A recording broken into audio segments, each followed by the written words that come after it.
बात करने जा रहे हैं उत्तर प्रदेश सरकार ने, यानी कि योगी जी की सरकार ने एक समय पर, हम सबको याद होगा, एक समय पर एक मदरसों का एक इन्वेस्टिगेशन करवाया था, उस पर एक सर्वे करवाया था और सर्वे करवाने के बाद जितने भी अनरजिस्टर्ड मदरसे थे और उन संदिग्ध स्थितियों में थे, जिनके पते नहीं मिल रहे थे, जिनके पते थे लेकिन एक कमरा बना हुआ था, कहीं टीन टप्पर डालकर, कहीं सरकारी ज़मीन पर, उन सभी मदरसों को उन्होंने बंद कर दिया था, उनको सीज कर दिया था।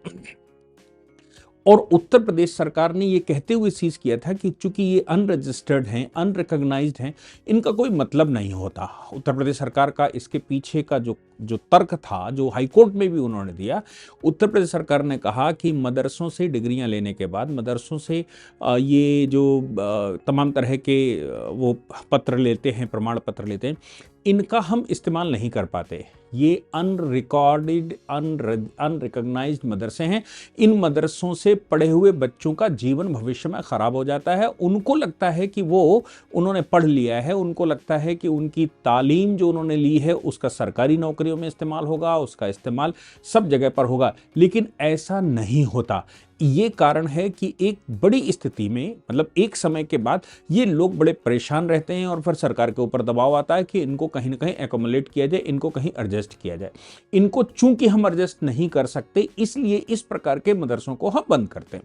ये जो मदरसों का मामला है, ये ऑनरेबल हाई कोर्ट पहुंचा। चूंकि मदरसे तो हम सब जानते ही हैं, मदरसे तमाम तरह के उन्होंने खोल कर रखे हैं और मदरसे हर गली मोहल्ले में मतलब छोटे छोटे मोहल्लों में मदरसे खुले हुए हैं। उत्तर प्रदेश का हाल तो बहुत बुरा है।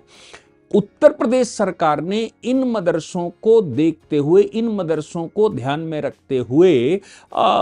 इनको सीज कर दिया था। अब ये हाई कोर्ट पहुंचे हैं, तो हाई कोर्ट ने एक जजमेंट आज दिया है और उस केस का नाम है मदरसा अहले सुन्नत इमाम अहमद रजा versus state of Uttar Pradesh. इसमें सिंगल जज की बेंच में मदरसा जिसने बनाया हुआ था, उसने क्लेम किया कि साहब हम अनरिकॉग्नाइज्ड मदरसे हैं, लेकिन आर्टिकल 30 सब आर्टिकल 1 के तहत, यानी कि संविधान के अनुच्छेद 30 के तहत हमको अधिकार है और संविधान के अनुच्छेद 30 के अंदर हम अपनी लिंग्विस्टिक आधार पर, रिलीजियस आधार पर, अपने कल्चर, अपनी संस्कृति, अपना जो इनहेरिटेज है उसको सिखा सकते हैं। ये मेरा फंडामेंटल राइट है। इसलिए किसी भी प्रकार के मदरसे को जो हमने खोलकर रखा है, चूंकि आर्टिकल 30 क्लॉज 1 ने यह अधिकार दिया है, इसलिए इसको मना नहीं किया जा सकता, इसको बंद नहीं किया जा सकता, इसको बैन नहीं किया जा सकता, इसलिए इसको खोल दिया जाए। ऑनरेबल हाई कोर्ट ने मदरसे के पक्ष में ऑर्डर किया, लेकिन जो ऑर्डर किया उस ऑर्डर के साथ बहुत सारे राइडर लगा दिए। उत्तर प्रदेश सरकार ने जब ये कहा था कि भाई हम ये मानकर चलते हैं, इनमें हम आपकी मदद नहीं कर सकते, भविष्य में समस्याएं खड़ी होती। इससे पहले एक चीज जो ध्यान देने की है वो ये है कि ये इस पर सुप्रीम कोर्ट के कई बड़े जजमेंट हैं। इन री केरला एजुकेशन बिल चैलेंज हुआ था 1997 में। इसके अतिरिक्त सुप्रीम कोर्ट में अजीज पाशा आपको याद होगा, ये वो वाला जजमेंट है जो अलीगढ़ मुस्लिम यूनिवर्सिटी को माइनॉरिटी का दर्जा देने से मना कर रहा था। बाद में सुप्रीम कोर्ट में यह चैलेंज हुआ था, यूनिवर्सिटी ने चैलेंज किया और सुप्रीम कोर्ट ने इस पर एक गाइडलाइन तय कर दी थी 5 जजेस की बेंच ने। और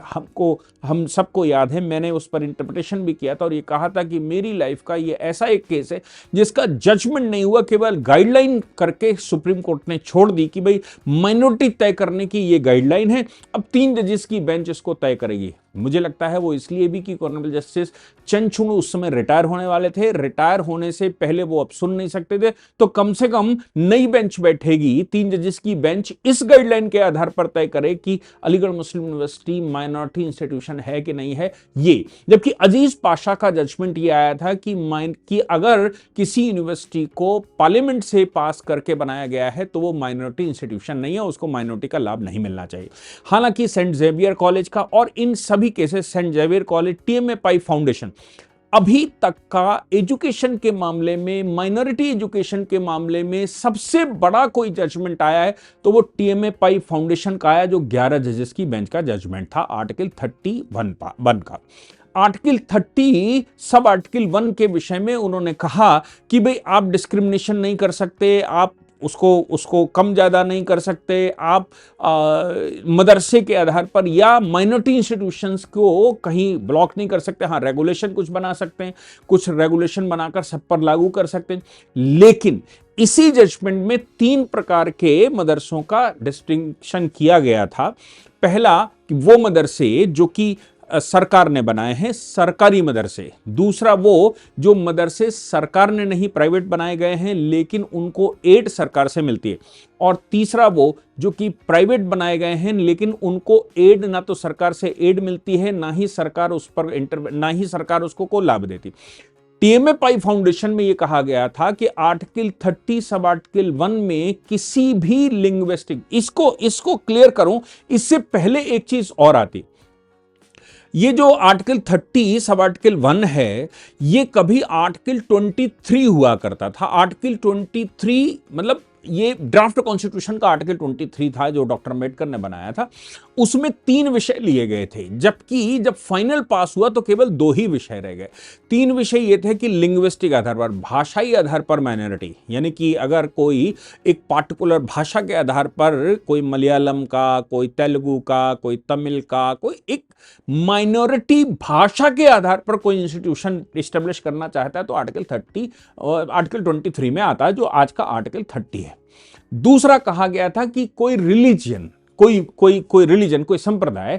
संप्रदाय अपनी एजुकेशन देना चाहता है तो वो माइनॉरिटी की कैटेगरी में आता है। अब ये तो एक बड़ा विषय है कि भारत में संप्रदाय, क्योंकि संप्रदाय की जो परिभाषा है वो पूजा पाठ की पद्धति और देवता से होती है कि आप कौन से देवता को मानते हैं। अब मुसलमान एक ही देवता को मानते हैं, ईसाई एक ही देवता को मानते हैं, लेकिन हिंदुस्तान के अंदर हम हजारों देवताओं को मानते हैं। वो प्रत्येक संप्रदाय अलग अलग होता है और उसका कलेक्टिव फॉर्म हिंदू कहा जाता है, जो संप्रदाय से ऊपर, जो धर्म है, धर्म यानी कि वे ऑफ लाइफ है, कि हमारी पद्धति क्या हो, इस भूमिका का मानना कैसा हो, जिसको हम कह सकते हैं कि वेदों के आधार पर चलता है, जिसको हम कह सकते हैं कि भारतीय संस्कृति के आधार पर चल सकता है, जिसको हम कहते हैं कि भारतीय वेद विज्ञान के आधार पर चलता है। लेकिन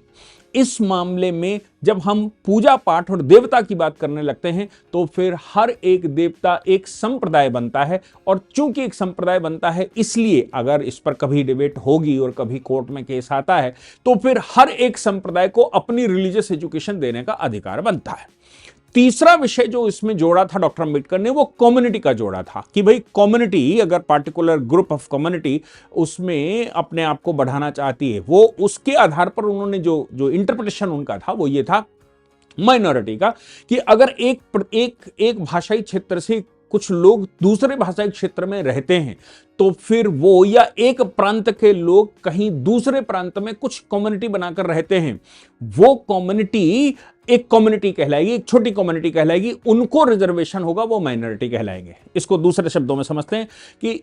नॉर्थ इंडिया से हिंदी भाषी कुछ लोग तमिलनाडु में रहते हैं तो फिर वो वहां पर कम्युनिटी माइनॉरिटी कहलाएगी। यहां से वो केरला में रहते हैं तो वो कम्युनिटी माइनॉरिटी कहलाएगी। यानी कि लिंग्विस्टिक आधार पर, भाषाई आधार पर, कम्युनिटी के आधार पर और संप्रदाय के आधार पर, इन आधारों पर अपनी भाषा, अपनी संस्कृति, अपना रिलीजन, अपनी परंपरा, इसको पढ़ाने का फंडामेंटल राइट है। उसके लिए आप इंस्टीट्यूशन खोल सकते हैं, आर्टिकल 31 कहता है, 30 क्लॉज 1 कहता है। अब यहां पर सवाल यह पैदा होता है कि जैसे सुप्रीम कोर्ट ने टीएमए पाई फाउंडेशन में और उसके बाद पीए इनामदार, फिर प्रगति एजुकेशन और अलीगढ़ मुस्लिम यूनिवर्सिटी का अभी रिसेंटली केस आया, या फिर और इस तरह के जो जजमेंट है, ये बड़े जजमेंट हैं। इन जजमेंटों में एक बात कॉमन ऑनरेबल सुप्रीम कोर्ट ने कहा कि अगर कोई मदरसा, कोई इंस्टीट्यूशन, मैं केवल मदरसे की बात नहीं कह रहा हूं, मैं संस्कृत एजुकेशन की बात करता हूं, मैं मलयालम एजुकेशन की भी बात करता हूं, मैं किसी भी एक सांप्रदायिक भाषा की, सांप्रदायिक सिस्टम की, सांप्रदायिक उसकी परंपराओं की, उसकी विधि पूजा परंपराओं की, या उसकी कम्युनिटी के अपने रूल्स रेगुलेशंस की बात करता हूं, तो हर एक कम्युनिटी को यह अधिकार है कि वो अपनी कम्युनिटी के लोगों को अपने फंड से, प्राइवेट फंड से उसको मैनेज करे। टीएमए फाउंडेशन में यह कहा गया था कि अगर सरकार उसको एड देती है, सरकारी कोई मदद, सरकार ने कोई जगह दे रखी है, सरकार कुछ उसमें सैलरियां देती है, कुछ एड देती है, बिल्डिंग बनवाती है, कुछ और करवाती है, ऐसी परिस्थिति में सरकार को टीएमए फाउंडेशन के बाद इनामदार का केस भी यह कहता था सरकार को उसका रेगुलेशन बनाने का अधिकार है और सरकार के रेगुलेशन के आधार पर ही वो चलेंगे। अगर सरकार उस पर रेगुलेशन बनाना चाहे तो फिर वो कर सकती। इसके अलावा टीएमए फाउंडेशन में उन्होंने, टीएमए फाउंडेशन और इनामदार में भी यह कहा था कि देखिए इनमें रिजर्वेशन भी लागू किया जा सकता है। जहां सरकारी पैसा जाएगा, जहां सरकार मदद हो जाएगी, वहां गवर्नमेंट इंस्ट्रूमेंटेलिटी जहां कहीं भी आ जाएगी, गवर्नमेंट इंस्ट्रूमेंटेलिटी या स्टेट की इंस्ट्रूमेंटेलिटी, स्टेट का तत्व जहां पर आ जाता है, स्टेट का धन जहां खर्च होता है, वहां पर फिर रिजर्वेशन के भी कोटे लागू होते हैं। वो प्योर माइनॉरिटी होने के बावजूद उसमें रेगुलेशन लागू हो जाता है। लेकिन अगर कोई संस्थान अनएडेड है, अनएडेड का मतलब है ना सरकार उसको पैसा देती है, ना जमीन देती है, ना ही वो रिकॉग्नाइज्ड है और ना ही उसका कुछ हुआ है, ऐसी परिस्थिति में उसको इंडिपेंडेंट छोड़ देना चाहिए। लेकिन आज ऑनरेबल हाई कोर्ट ने, जो जिस केस की हम लोग बात कर रहे हैं, जिसको योगी जी की सरकार ने मदरसे सारे बंद कर दिए थे और कहा था कि मदरसा अगर रिकॉग्नाइज्ड नहीं है तो सांप्रदायिक आधार पर ये भड़काते हैं, तमाम लोगों को तैयार करते हैं, इनको हम प्रशय नहीं दे सकते, इनको आशय नहीं दे सकते। ऐसी परिस्थिति में ऑनरेबल हाई कोर्ट के सिंगल जज ने कहा कि ठीक है, आर्टिकल 30 सब आर्टिकल 1 का, चूंकि इतने सारे सुप्रीम कोर्ट के 11-11 जजेस की बेंच के जजमेंट हैं, इसलिए इनको, आपको राइट तो है, फंडामेंटल राइट तो होगा, लेकिन याद रखिएगा आपकी डिग्री कहीं काम नहीं आएगी, आपकी डिग्री की मान्यता नहीं होगी चूंकि आप अनरिकॉग्नाइज्ड हैं, लेकिन आपकी डिग्री, आप सिर्फ उसको संस्कृति अपनी पढ़ा सकते हैं, सिखा सकते हैं, लेकिन आपके द्वारा पढ़ाई गई कोई भी संस्कृति, कोई भी संस्कार, कोई भी क्लास, कोई भी डिग्री मान्य बिल्कुल नहीं होगी और बच्चा ना ही उसको क्लेम कर सकता है कि वो इतना एजुकेटेड है। यानी कि हाई कोर्ट के जजमेंट के अनुसार अगर आप मदरसे में पढ़कर आए हैं, ना ही वो रिकॉग्नाइज्ड मदरसा है, ना ही वो एडेड मदरसा है, मदरसा है, प्राइवेट मदरसा है, तो मदरसा तो आप चला सकते हैं, संस्कृत विद्यालय तो आप चला सकते हैं, आप कोई भी माइनॉरिटी का, जो हमने दो गुण बताए हैं, उनके आधार पर आप चला सकते हैं, लेकिन उसको मान्यता ना होने की वजह से उसकी डिग्री की कोई वैल्यू नहीं होगी, उसके प्रमाण पत्र की कोई वैल्यू नहीं होगी, ना ही सरकार में होगी, ना ही प्राइवेट होगी, वो केवल आपका अपना एक व्यक्तिगत सिस्टम है। मैं समझता हूं कि ऑनरेबल हाई कोर्ट ने योगी जी के निर्णय को पलटते हुए जो कुछ भी कहा है, वो ये कहा कि इसको ना तो एड मिल सकती है अनरिकॉग्नाइज्ड को, ना ही इसकी डिग्री कहीं काम आ सकती है और ना ही इसका कहीं इस्तेमाल हो सकता है। आपके मदरसे को ये राइट होगा, क्योंकि आर्टिकल 30 सब आर्टिकल 1 में टीएमए फाउंडेशन, पीए इनामदार या अजीज पाशा, बहुत सारे जजमेंट ये क्लेरिफिकेशन दे चुके हैं, इसलिए फंडामेंटल राइट है